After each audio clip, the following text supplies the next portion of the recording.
যার জিন্দেগির ভিতরে একমাত্র যদি স্বামীরে পরিবর্তন করতে পারে, সে দুনিয়ার কেউ পারে না, একমাত্র স্ত্রী পারে। একটা স্ত্রী নেককার বিবি যদি হয়, তাহলে একটা নারী পারে এই স্বামীরে পরিবর্তন করা। আর এত বড় জমি একটা, এত বড় একটা সম্পদ আজকে তাদের সঙ্গে মানে জোড়াইতেছেন, আপনি যা কোনো কিছু জিগাইলেন না, ডাইরেক্টলি পছন্দ হয়েছে, দিন তারিখ কইরা বাইনা টাইনা করে ঠেইলেন, বাইনা দূর টুরুত করে হনের সাথে ঠেইলেন। পোলার বাইতার কি বলবো, বলে মিয়া পছন্দ হয়েছে, পোলার পছন্দ হয়েছে, মিয়ার আবার অমুকের উল্টা পুল্টা দুজনের পছন্দ হয়েছে, পড়া দিলেন। আরে বাবু লক্ষ্য করে দেখো, আল্লাহ রাসূল মানা বলছেন, মানা করছে রে। আহারে সোনা, সর্বপ্রথম ওই নারীকে দেখতে হবে, নারীর ভিতরে নামাজ আছে না নাই, নারীর বংশধরের ভিতরে নামাজ আছে না নাই। আহারে তার বংশধর কিরকম ছিল, তার বংশধর আবার সুদ ঘুষ খাইতো তো না, আবার তারা কিরকম পরিবার ছিল দেখা লাগবো। আমরা এগুলা দেখি না, পছন্দ হয়েছে বিবাহ দেওয়া লাগে। ভাই মাদ্রা দোস্ত আজিজ, এবার দেখেন সর্বপ্রথম, এবার দেখেন যেটা 4 নম্বরে সিরিয়াল পড়ব, এবার বলবো আমার হরিয়ার হসুর আসবে। জাহান্নামীদের আসবে বলে আমার হরিয়ার হসুর। এবার হরি হসুর রাইনা চিৎ করে শোয়াবেন। আল্লাহ বলবো আরো আছে কি আসামি? কয় আমার এটা আরো আছে। আল্লাহ অত হুশ করে যান না, ধরবে আরো আছে মেহমান।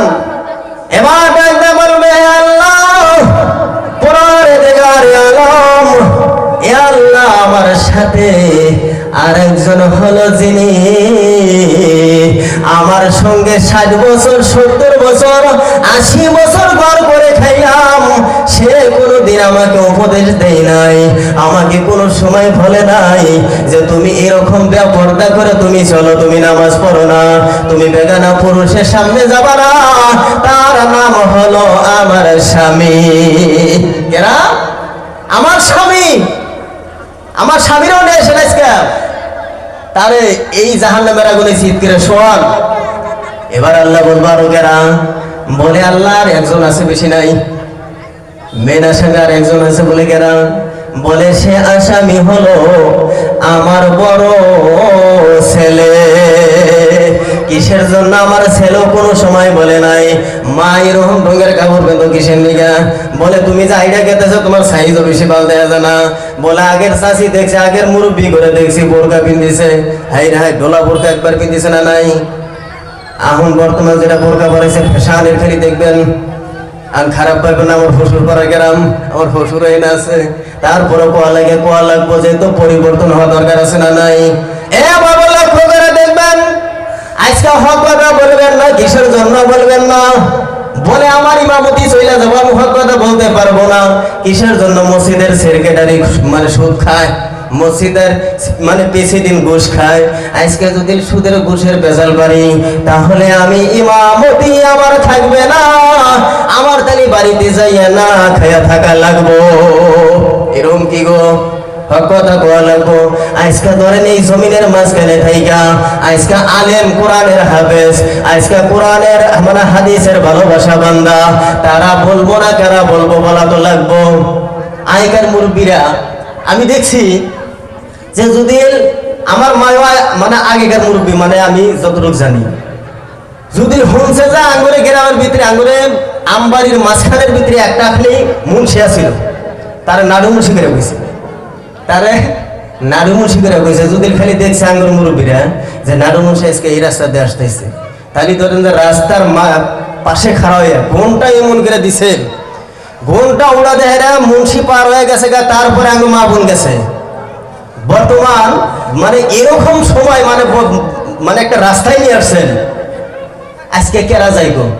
আজকে আমাদের এই যে ছেলে সন্তান আজকে আমাদের কথা শুনে না, আজকে বেপরদা হয়ে আজকে রাস্তায় গেতাইছে, আজকে সমস্ত জায়গায় গেতাইছে। কারণ কি? আমার নিজের দিকে তাকান লাগবো যে আমি শুদ্ধ না, আমি আজকে কি শুদ্ধ না। এই কারণে কি হয়েছে? আমার ভিতরে ঝোম ধরে গেছে। আমি যতই কান্দি, আমার আশেপাশে কত মানুষ কান্দে, কিন্তু আমার চোখে পানি আসে না। কারণ কি? বলে আমার কল্পনার জায়গাটায় মোহর ঘুরে গেছে একবারে। এই জন্য দেখবেন আজকে যদি মা ভালো হয়, আজকে যদি বাপ ভালো হয়, তাহলে সোনা আশা করা যায় আহারে সোনা উত্তম আদর্শ ছেলে সন্তান। এ বাবা লক্ষ্য করে দেখো, খাজা কুতুবউদ্দিন কাকি রহমাতুল্লাহি আলাইহি তেনার মা সকালবেলা ঘুমে থেকে ওইটা জিজ্ঞাসা করতো, বাবা রে এই যে এই দিকে থেকে বেলা ওঠে, আজকে পূবে থেকে বেলা ওঠে পশ্চিমে ভাই, এ বাবা তুমি বলতে পারবা কি রে বাবা এটা কে নিয়ে গেল তুমি কি জানো? বলে মা আমি জানি না। বলে আমি জানি না, কেরা ডুবাইলো? বলে আজকে বেলা যে ওঠালো এটা উঠাইছে আমার আল্লাহ, আর পশ্চিমে নিয়ে ডুবাইছে আমার আল্লাহ রব্বুল আলামিন। আরে সোনার লক্ষ্য করে দেখেন, এবার তেনার মায়ের টেকনিক করলেন যে আমার ছেলে সন্তানকে নামাজের পাবন্দি করার লাগবো। কিন্তু খাজা কুতুবউদ্দিন কাকি রহমাতুল্লাহ আলাইহির বয়স ছিল মাত্র 4 বছর। কয় বছর? 4 বছর আছিল। 4 বছরে তারে কি নামাজ শিক্ষা দেওয়ার দরকার, কিন্তু মা চিন্তা করতেছে যে না তারা এখন থেকে শিক্ষা দেওয়া দরকার আছে, যেহেতু বড় হইয়া তারাই মসজিদের ভবিষ্যৎ, তারা দিনের ভবিষ্যৎ, তারা ইসলামের বাতি, তাদেরকে শিক্ষা দেওয়া লাগবে। এই জন্য মা টেনশন করলেন আর চিন্তা করলেন যে আমার বাবারে যদি আমি নামাজ পড়ানোর জন্য পাবন্দি করতে চাই, তাহলে আমার টেকনিক করতে হবে, আমার বুদ্ধি করতে হবে। আমি খাজা কুতুবউদ্দিন কাকির এটাই কে বলে, বাবা রে তুমি যদি 5 ওয়াক্ত নামাজ পড়ো, তাহলে প্রত্যেক নামাজে একটা একটা করে আমার আল্লাহ তোমার রুটি খাওয়াইবে। এ বাবা তুমি নামাজ আরম্ভ করো, দেখবা আমার আল্লাহ রাব্বুল আলামিন তোমাকে জান্নাত থেকে রুটি আইনা তোমারে খাওয়াবে। এবার শোনা দেখেন, খাজা কুতুবউদ্দিন কাকি রহমাতুল্লাহি আলাইহি ছোট বাচ্চা মায়ের কথা শুনে খুশি হয়ে গেলেন, বলে নামাজ পড়লেই রুটি পাবো, তাহলে যাই হোক নামাজটা তো পরিবর্তন দিন শুরু করি। মায়ে দেখা দিলে এরকম করে নামাজ পড়তে হয়। এবার শোনা যখন খাজা কাকির যাই নামাজ পড়বেন তার মায়, এবার দেখেন সুন্দর করে একটা রুটি বানাইয়া আহারে শোনা নামাজের এই খাজা কাকি আসার আগেই এই যাই নামাজের তলে রুটিটা রাখা হয়। এবার দেখেন এরকম করে যতদিন গেলেন, 3 দিন 4 দিন 5 দিন মাস পার হয়ে যায়, খাজা কাকির মা প্রত্যেক ওক্তে একটা একটা করে রুটি নিয়ে আইসা ওই যাই নামাজের তলে রাখে। আর খাজা কুতুবউদ্দিন কাকি নামাজের শেষে রুটি দেখায় নাই। এবার হঠাৎ করে একদিন তেনার মা কোন জায়গার ভিতরে জানি ঘুরতে গেল। এবার ঘুরতে যখন গেল, এ বাচ্চা মতবে গেছে, স্কুলে গেছে, আসবেন বাড়িতে আইসা এবার দেখে আমার মা বাড়িতে নাই। আমার মাকে তো আর দেখা যায় না, আমার মা কোন জায়গার মাঝখানে গেল। এবার তিনি বলে যে খাওয়াও তো দেখা যায় না, বাড়িতে রুটিও নাই, তাহলে আমার মা যে আমারে শিক্ষা দিল তুমি নামাজ পড়লে তুমি রুটি খাইতে পারবা, তাহলে আমি দেরি করি না, আমি মুসাল্লা পেরে আমি নামাজে খাড়া হয়ে যাই, আমার আল্লাহ রাব্বুল আলামিন আমাকে জান্নাতের খাবার খাওয়াইয়া দিবে। এবার দেখেন মা চিন্তা করে গেল, হাই রে হাই, আমি তো প্রত্যেক দিন নামাজ পড়ে আমি যাই নামাজের তলে রুটি রাখি, তারপরে আমার খাজা কাকি খায়, আজকে তো আমি মা বাড়িতে নাই, তাহলে আমার খাজা কুতুবউদ্দিন কাকি আজকে নামাজ পড়বে, যদি খাবার না পায় তাহলে আমি আল্লাহর কাছে শর্মিন্দা হয়ে যাইব। আল্লাহর কাছে হাত তুলেন, আল্লাহ ইয়া আল্লাহ আমি আমার বাচ্চারে আমি মিছা কথা বলে বলে আমি নিজে হাত দিয়া আমি যাই নামাজের তলে রাখছি রে আল্লাহ। ইয়া আল্লাহ আমি আজকে রুটি বানাইতে পারি নাই, আমি এক জায়গায় করার জন্য আসছি, আল্লাহ তুমি আমার খাজা কুতুবউদ্দিনকে আজকে তুমি দাওয়াত দিও।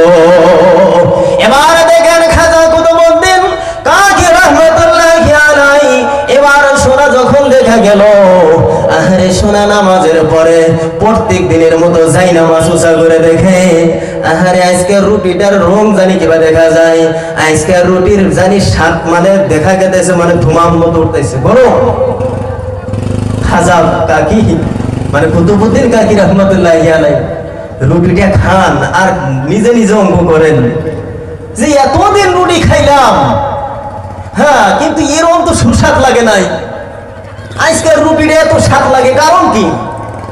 এবার দেখেন মা ভয় পাইয়া পাইয়া লাহে লাহে লাহে লাহে বাড়িতে আসছেন।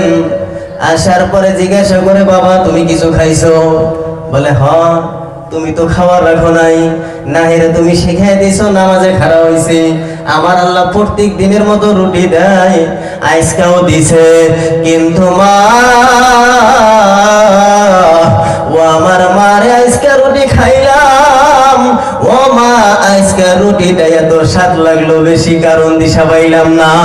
খাজা কাকি রহমতুল্লাহ আলাইহির মা দুইটা চোখের পানি ছাইরা দেয়া বলে, আমার খাজা রে এতদিন যে তুমি নামাজ পড়ছো রুটি খাইছো, এই রুটি আমি নিজের হাতে বানাই না রুটি। এ বাবা আজকে তোমার এই যে রুটি দিছে আমার আল্লাহ স্বয়ং আরে ফেরেশতা দিয়া এই জায়নামাজের তলে রাখছিল রে খাজা, এটা তোমাকে যে শেখ তোমাকে রুটি পান করানো হয় নাই, এটা তোমার জান্নাতের রুটি পান করাইছে। সুবহানাল্লাহ। বলবো জিকির করিলা ইলাহা ইল্লাল্লাহ। এই মাঝখানে দাদা গল পাই গেছেন, সে একবার খালি দেখা দিছ না, আই গেছেন একটু আই গেছেন, আইসো পাই গেছো সব নাকি আইসো ছোট ভাইয়ের মতো আমি দিই লা ইলাহা ইল্লাল্লাহ, জোরে জোরে কই লা ইলাহা ইল্লাল্লাহ, লা ইলাহা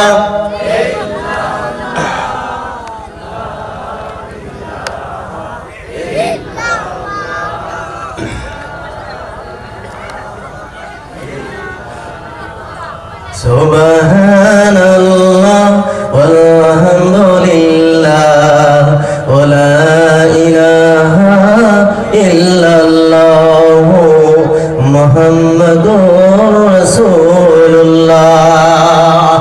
এই জন্য শোনা, আমাদের ছেলে সন্তান তাদেরকে পরিবর্তন করা অত্যন্ত দরকার, নইলে একটা মেয়ের জন্য একটা পোলার জন্য আমার জাহান্নামে যাওয়া লাগবে। তাদেরকে ভালো রাস্তা দেখাই দেন নাই, তাদেরকে ভালো উপদেশ তাদেরকে দেন নাই। এই জন্য আমাদের মা বোনকেও আমি মানে করজোর অনুরোধ করি যে আমি আয়াত নিয়ে আসছি পর্দার বিষয় অথবা স্বামীদের ভালোবাসা অথবা মহব্বতের বিষয়। আল্লাহ রাসূল সাল্লাল্লাহু আলাইহি সাল্লাম একদিন তেনার বিবিদেরকে ডাক দিয়ে বললেন, বিবিরা রে, আমার যত খেদমত আছে, আমার যতগুলা খেদমত আছে গোসল করার থেকে নিয়ে একবারে সমস্ত খেদমত আমি তোমাদের কাছে বন্টন করে দিতে চাই। কেননা আল্লাহ রাব্বুল আলামিন জিবরাইলের মারফতে আমার কানে জানাইছেন যে তোমরা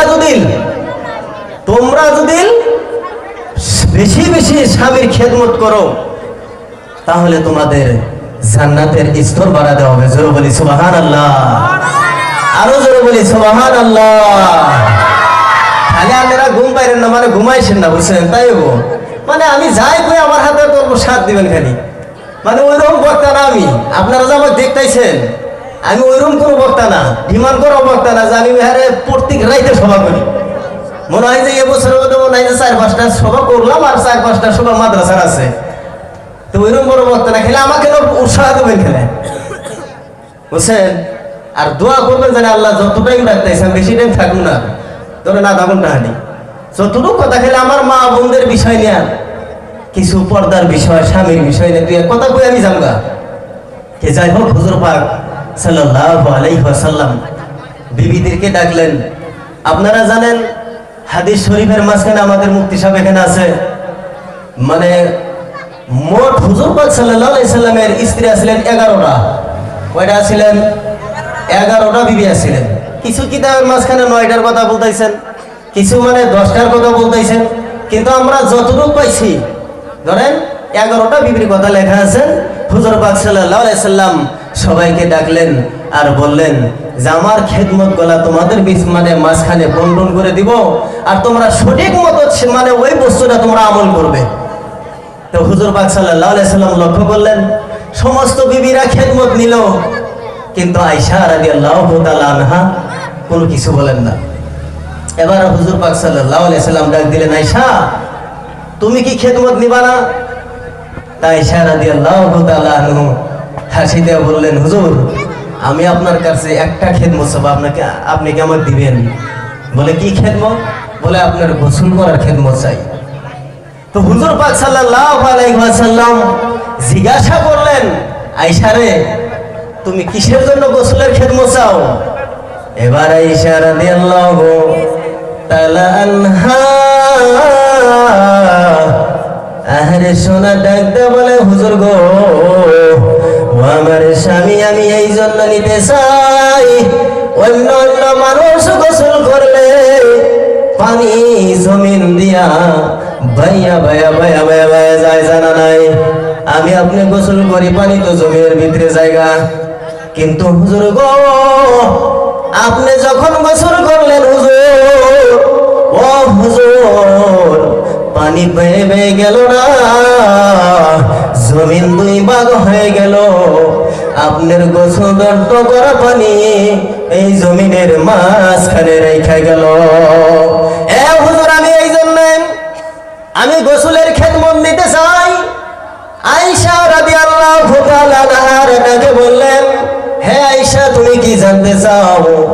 ওরে আয়েশা কিসের জন্য পানি জমিনের মাঝখানে গেল রে আয়েশা?